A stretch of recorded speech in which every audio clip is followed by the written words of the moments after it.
கர்த்தருடைய பரிசுத்த நாமத்திற்கு மகிமை உண்டாவதாக.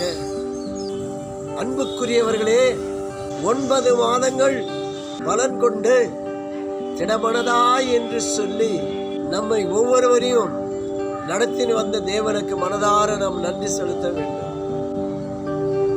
அவர் செய்த நன்மைகள் ஏராளம் ஏராளம். சுகம், பலம், சமாதானத்தை கொடுத்து தினந்தோறும் உன்னை பாதுகாத்தாரே, அவர் மகா பெரியவராய் இருக்கிறார். அவர்தான் 10வது மாதத்தையும் காணும்படிக்கு இந்த அக்டோபர் மாதத்தை நம்மளுக்கு தேவன் கூட்டி கொடுத்திருக்கிறார். ஹல்லேலூயா. 2 கொரிந்தியர் 3ஆம் அதிகாரத்துல 17வது வசனத்தை இந்த மாதத்துல நம்மளுக்கு வாக்குத்தத்தமா தேவன் கொடுக்கிறார். கர்த்தரே ஆவியானவர். ஹல்லேலூயா. கர்த்தரே ஆவியானவர்.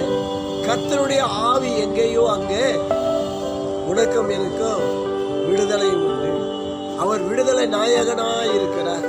உனக்கு எல்லா நெருக்கங்களிலிருந்து விடுவிக்கிற தேவன், எல்லா பிரச்சனைகளிலிருந்து விடுவிக்கிற தேவன், எல்லா வியாதிகளிலிருந்து விடுவிக்கிற தேவன், எல்லா சாபங்களிலிருந்து விடுவிக்கிற தேவன். அவர் மகத்துவமுள்ள தேவனாய் இருக்கிறார். நாம் சோர்ந்து போகக்கூடாது. அவருடைய பாதத்திலே பரிசுத்த ஆவியானவருக்கு நாம் கீழ்ப்படிந்து அர்ப்பணிக்கின்ற பொழுது தாமே கர்த்தர் தாமே பெரிய காரியங்களை செய்கிறவர். கர்த்தருடைய ஆவியானவர் நம்மேல் இருக்கிறார், நம்மோடு வாசம் செய்து கொண்டிருக்கிறார் என்பதை நாம் விசுவாசிக்க வேண்டும். அவருடைய நடத்துதலுக்கு நாம் அர்ப்பணிக்க வேண்டும். நாம் அப்படியே ஒப்பு கொடுக்கலாமா? மகா இரக்கமும் தயவும் கிருபை நிறைந்த எங்கள் அன்பின் பரலோக பிதாவே, ஆசீர்வதிக்கப்பட்ட ஆண்டவரே, இந்த 10வது மாதத்திற்காக உமக்கு நன்றி செலுத்துகிறோம். ஆண்டவரே, இந்த 10வது மாதத்திலையும் உம்முடைய பாதத்துல, உம்முடைய சமூகத்துல ஆண்டவரே, உம்முடைய சேனலை பார்க்கிற ஒவ்வொரு ஜனங்களுக்கும் கர்த்தர் நிறைவாய் நீர் ஆசீர்வதிப்பா. உடைய நாமம் ஒன்றே மகிமைப்படட்டும். கர்த்தர் நீர் பெரியவர், சர்வ வல்லமுள்ள தேவன் தகப்பனே, ஆசீர்வதிங்க. இயேசு கிறிஸ்துவின் அதிகாரமுள்ள நாமத்தினால ஜெபிக்கிறோம் நல்ல பிதாவே, ஆமென். நம்ம சேர்ந்து சொல்லாமா? என் ஆத்துமாவே கர்த்தரை ஸ்தோத்திரி, என் உள்ளமே பரிசுத்த நாமத்தை ஸ்தோத்திரி.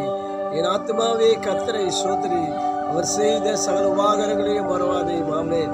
நம் கர்த்தராகிய இயேசு கிறிஸ்துவினுடைய கிருபையும் பிதாவாகிய தேவனுடைய அன்பும் பரிசுத்த ஆவியானவருடைய அன்புடைய ஐக்கியமும் சமாதானமும் சந்தோஷம் வழிநடத்தணும் என்றும் என்றும் சதா நாட்களும் நாம் அனைவரோடும் கூட உலகத்துல சகல பரிசுத்தவான்கள் வாழ்ந்தோம் கூட ஆண்டவருடைய வருகை மட்டும் இருப்பதாக.